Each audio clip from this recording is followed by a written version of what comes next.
السلام علیکم. پہلے آپ پہ ویڈیو دیکھ لیجئے. بسم اللہ الرحمن الرحیم. میرے بھائیو، آپ ویڈیو میں دیکھ سکتے ہیں ایک بابا جی مسجد الحرم کے صحن میں بیٹھے ہیں.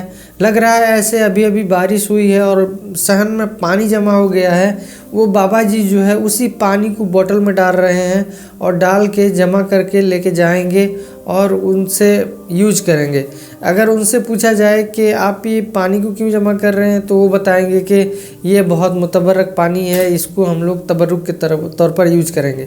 تو میرے بھائیو، بابا جی کے نزدیک جو ہے وہیں پہ زمزم تھا جس کی فضائل جو ہے وہ حدیث کی کتابوں میں موجود ہے. اس کے باوجود یہ جو ہے گندا پانی جو نیچے جمع ہے اسی کو جمع کر رہے ہیں. اور وہ بہت سارے لوگوں کا یہ بھی عقیدہ ہے کہ یہ جو پانی جمع ہوا ہے مطلب کہ اس پانی میں بیکٹیریا نہیں لگ سکتے کیونکہ وہ مکہ کا پانی ہے. اور بہت سارے لوگوں کا عقائد یہ بھی ہے کہ زمزم میں بیکٹیریا نہیں رہ سکتے. اور کچھ لوگ یہ یہاں تک بھی کہہ دیتے ہیں کہ زمزم اتنا متبرک پانی ہے اس سے کرنٹ بھی نہیں گزرتا. تو میرے بھائیو، اس کا کیا مسئلہ ہے وہ آج ہمیں سمجھائیں گے انجینئر محمد مرزا صاحب. آپ ویڈیو کمپلیٹ تک ضرور دیکھیے تاکہ آپ کو پوری بات سمجھ میں آئے. بنا کسی تاخیر کا اللہ کا نام لے کے شروع کرتے ہیں. اگلا سوال ہے، کہتے ہیں کہ زمزم سے کرنٹ نہیں گزرتا اور اس کا پانی منرل واٹر سے بھی زیادہ صاف ہوتا ہے. یہ جو کہتے ہیں نا، وہ جب حج کر کے زمزم لے کے آئے نا تو 440 وولٹ کے کرنٹ گزار کے تو ان کو شہادت کے رتبے کے اوپر فائز کر کے بتا دیں تو ان کو پتہ چل جائے گا کرنٹ گزرتا ہے کہ نہیں گزرتا. یہ کہانی ہے ساری. سر میں نے آپ کو کئی دفعہ بتایا کہ اس طرح کی کوئی کہانی ہمیں نبی علیہ السلام بتا کے نہیں گئے. کسی حدیث یا آیت میں نہیں ملے گا کہ بسم اللہ پڑھ کے ساکٹ میں 2 انگلیاں ڈال دیں تو آپ بچ جائیں گے. یہ ایون خالد ابن ولید کے بارے میں انہوں نے مشہور کیا جی، ان کے پاس ایک بندہ زہر لے کے آیا، انہوں نے بسم اللہ پڑھ کے پی لیا. استغفر اللہ. یعنی خالد ابن ولید جو ہیں وہ مطلب آپ سمجھتے ہیں کہ وہ آپ کے بزرگ بابے تھے؟ وہ صحابی تھے بھائی، وہ بابی نہیں تھے، نہ وابی تھے، وہ صحابی تھے. مطلب ان کو نہیں پتا تھا کہ مطلب اس قسم کا معاملات ہو سکتے ہیں. اتنا بڑا رسک کوئی لے سکتا ہے کہ وہ زہر جو ہے استعمال کرنا شروع کرتے ہیں؟ ورنہ آپ پھکی دیکھ لیں، صحیح بخاری میں حدیث موجود ہے، ایک یہودیہ نے نبی علیہ السلام کی دعوت کی اور اس نے گوشت کے اندر بکری کا گوشت بنایا، اس میں زہر ڈال دیا. اور جب نبی علیہ السلام نے وہ گوشت کا ٹکڑا اپنی زبان پہ رکھا نا تو اس ٹکڑے میں سے نبی علیہ السلام کو معجزانہ طور پہ آواز آئی، یا رسول اللہ مجھے نہ کھائیں، میرے اندر زہر ہے. تو آپ نے وہ تھوک دیا. لیکن کچھ اصحاب وہ کھا چکے تھے، ان میں سے کچھ شہید بھی ہو گئے کھانے کی وجہ سے. ابو داؤد میں پوری ڈیٹیل موجود ہے. یہ پچھلے دنوں میرا کلپ بھی چڑھا ہے، کیا نبی علیہ السلام بھی شہید ہوئے تھے، اس میں نے یہ حدیثیں بیان کی ہیں. اور صحیح بخاری میں حدیث ہے، اما عائشہ کہتی ہیں کہ نبی علیہ السلام فرماتے تھے کہ 4 سال پہلے خیبر کے موقع پہ جو مجھے زہر دیا گیا تھا آج بھی میری رگیں گاٹ رہا ہے. وہ زہر کا اثر واپس آیا اور نبی علیہ السلام اس اثر کی وجہ سے فوت ہوئے. آنری طور پہ آپ کو شہادت کے رتبے پہ اللہ نے فائز کر دیا. باقی ڈیٹیلز اس کلپ میں آپ دیکھ لیں. کیا نبی علیہ السلام بھی شہید ہوئے تھے؟ یہ آپ کلپ دیکھ لیں یوٹیوب پہ تو آپ کو ڈیٹیلز مل جائیں گی. نبی علیہ السلام نے تو زہر جب کھایا ہے اور وہ بوٹی بولی ہے تو آپ نے بغیر بسم اللہ کے کھایا تھا. ہائے ہائے ہائے ہائے، انجینئرنگ ہو گئی نا سر. اور خالد ابن ولید بسم اللہ پڑھ کے کھا لے تو بچ جائے، اللہ کا نبی کھائے تو ادھر زہر اثر کر جائے. جھوٹے ہو نا. پرانے بابے، پرانے بزرگ، پرانی کہانیاں، پرانے فرقے. اور نواں دور آ گیا جس میں گلی گلی سے آواز آ رہی ہے، نہ میں وابی نہ میں بابی، میں ہوں مسلم علمی کتابی. یہ کتنی بڑی کتابی بات میں نے کی ہے کہ صحیح بخاری میں موجود ہے کہ نبی علیہ السلام کے اوپر اس زہر کا اثر ہوا، آپ کے صحابہ شہید ہو گئے. بسم اللہ پڑھ کے کھایا تھا نا انہوں نے. یا تے کون نبی بغیر بسم اللہ دے کھانا سی؟ نعوذ باللہ. تے کہانی کرائی ہوئی خالد بن ولید بسم اللہ پڑھ کے پوری بوتل پی کے کچھ بھی نہیں ہویا. تسی بھی جڑے بزرگ رکھ دے انہوں نے لے آؤ نا، سی بزرگاں تو جان چھڑائی ہے، انہوں نے بسم اللہ پڑھ کے زہر دے دیا. بزرگوں تو جان چھڑا لیں گے نا سی. اور یہ ہوا ہے پریکٹیکلی. اس قسم کی بےہودہ باتیں آپ کو کتاب و سنت میں نہیں ملیں گی. لیکن کرسچینٹی چونکہ ٹیمپرڈ فارم میں ہے وہاں آپ کو یہ کہانیاں ملیں گی. ڈاکٹر ذاکر نائک کا جو 2000 کے اندر مناظرہ ہوا تھا ولیم کیمبل کے ساتھ امریکہ میں، وہاں پہ جب کوسچن آنسر سیشن ہوا نا تو ایک مسلمان نا زہر کی شیشی اٹھا کے آ گیا. اس نے ولیم کیمبل سے کہا کہ بھئی انجیل کے اندر لکھا ہوا ہے کہ جو جیزس کرائسٹ کا نام لے کے سچے دل کے ساتھ زہر قاتل بھی پی لے تو وہ نہیں بچے گا. تو نہیں مرے گا نہیں وہ, ٹھیک ہے جی. تو میں آپ کو یہ پیشکش کرتا ہوں, یہ میں زہر لے کے آئے, وہ ساتھ سے شیشی اٹھائی ہوئی تھی, وہ شیشی پانی دی بھی ہوندی نا تا بھی کسی نے نہیں پینا, ٹھیک ہے. یہ تو کہانیاں ہوندی ہیں نا کرنے والیاں. بال اس نے کہا جی کہ میں چاہ رہا ہوں کہ آپ کو اس ٹیسٹ سے گزاروں کیونکہ آپ بہت پریکٹسنگ عیسائی ہیں. تو یہ گورے کا پھر سر حوصلہ ہے. اس نے آ کے نا پہلا تو اس نے جواب یہ دیا کہ آپ بڑے ایک سیریس پرابلم لے کے آ گئے میرے پاس, یہاں کیا آپ کسی کو قرآن حدیث پیش کرے ہو, کہنا نہیں تو سمجھ نہیں آئی.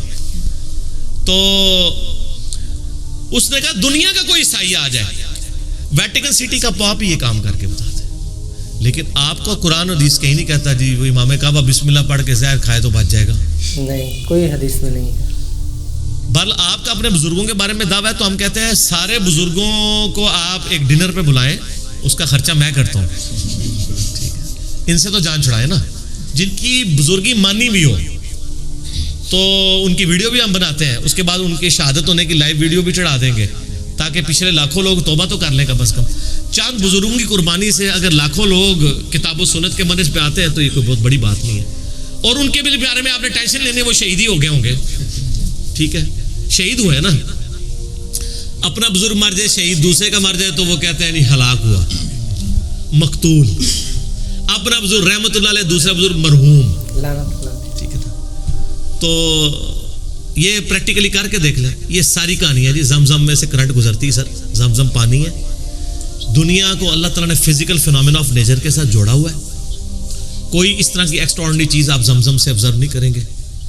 اور وہ آپ کو عجیب و تحقیقات, وہ جاپان کے ایک ڈاکٹر نے کر لی, جاپان میں پتہ بھی نہیں ہوتا تحقیق تھا. یہ اکثر تحقیقات لوگ بیان بھی کر دیتے ہیں. آپ نے دیکھا ہوگا اللہ کے فضل سے میں نے اس پلیٹ فارم سے کبھی کوئی ایسی بات بیان نہیں کی ہے. اس کی وجہ ہے کہ اس کو آپ ڈیپ ڈیک کریں گے, اکثر چیزیں جلدی ہوتی ہیں. ٹھیک ہوگا. وہ کہتے ہیں نہیں تحقیق کی ہے, وہ ایک زمزم کا قطرہ ڈال دینا بوتل میں, وہ پورا ہی زمزم بن جاتا ہے. سر یہ کیسے پاسبل ہے؟ اگر یہ چیز ہوتی تو نبی علیہ السلام بتا کے جاتے. باقی یہ بات ٹھیک ہے کہ زمزم ایک متبرک پانی اس اعتبار سے ہے کہ وہ ان چٹیل پہاڑوں میں جہاں پہ میٹھا پانی اویلیبل نہیں تھا, بہت بڑی نعمت ہے, بہت بڑی نعمت ہے. اور قرآن پاک میں بھی اللہ تعالیٰ فرماتا ہے نا, ابراہیم علیہ السلام اپنی بیوی اور بچے کو ایک بالکل غیر زرعی جگہ کے اوپر چھوڑ گئے, اللہ کی رضا کی خاطر. وہی کے ذریعے آپ کو بتایا گیا. پھر آپ کو تورات میں شروع کا جو چیپٹر ہے کریشن والا, پیدائش والا, اس میں ڈیٹیل ملے گی کہ سیدہ ہاجر لفظ ہے, یہ ہاجرہ نہیں ہے, ہاجر جیم کے اوپر زبر ہے اور ہے نہیں ہے اینڈ پہ. سیدہ ہاجر کو چھوڑ گئے اور سیدنا اسماعیل وہاں پہ پیدا ہوئے. پھر صفا مروہ والا بھی معاملہ, یہ ڈیٹیلز آپ کو ملے گی. قرآن پاک میں تو اس کی ڈیٹیل اس طرح نہیں ملتی, بخاری میں تھوڑا سا ذکر آتا ہے زمزم کا. باقی ڈیٹیل آپ کو تورات میں ملے گی کہ وہ اللہ تعالیٰ نے زمین میں چشمہ جاری کر دیا وہاں پہ ان کے لیے. تو وہ ایک متبرک پانی ہے. اور انہوں نے پھر زمزم فرمایا تھا, بخاری میں آتا ہے نا, انہوں نے کہا زمزم اور رک گیا, ورنہ پانی پانی وہاں پہ ہو جاتا ہے. زمین میں سے یعنی وہ چشمہ پھوٹا. تو صحت افزا تو ہے.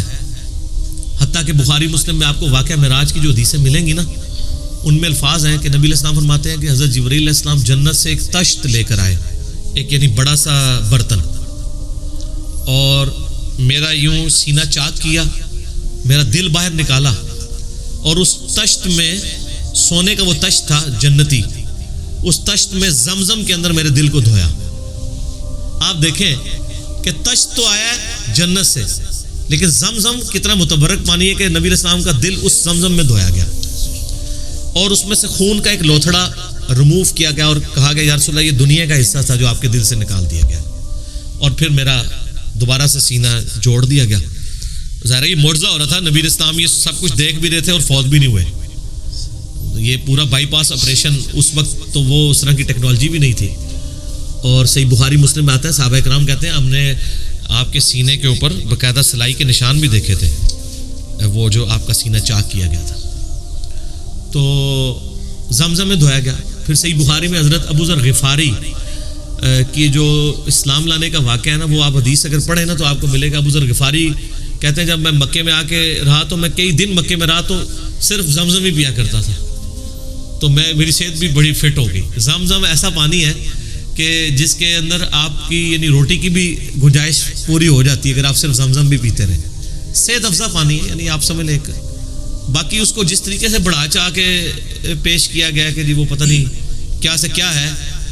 کئی لوگ وہ مطلب کہتے ہیں اس میں جراثیم بھی گھس جائیں تو مر جاتے ہیں. ایسا نہیں ہوتا سر. پچھلے دنوں آپ کو پتا ہے نا سعودیہ والوں نے باقاعدہ, وہ بتاتے تو نہیں ہے نا ورنہ گستاخی کا فتویٰ لگ جائے گا, وہ زمزم کی کچھ لائنیں انہوں نے مدینہ شریف تک بچھائی ہوئی ہیں نا, آپ کو پتا ہے نا.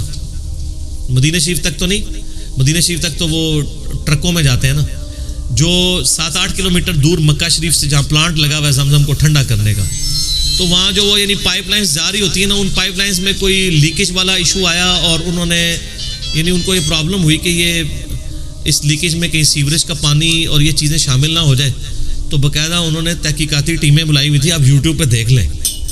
تو انہوں نے مختلف جگہ سے یعنی زمزم کے ٹیسٹ لیے, تو کئی جگہ پہ اس کے اندر جراثیم شامل ہوئے تھے.